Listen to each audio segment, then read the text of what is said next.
అందరికీ నమస్కారం. ఈరోజు మనం భగవద్గీతలోని 3వ అధ్యాయంలో 17వ శ్లోకం గురించి తెలుసుకుందాం.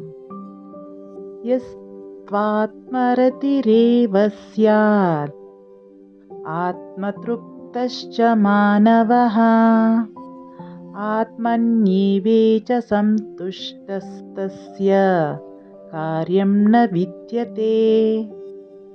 దీని అర్థం, మీరెప్పుడైతే సంపూర్ణ ఆత్మజ్ఞానాన్ని పొంది మీలో మీరు సంతృప్తిగా ఉంటారో అప్పుడు మీరు చెయ్యాలి లేదా తప్పదు అనే ఒత్తిడితో పనిచేయరు.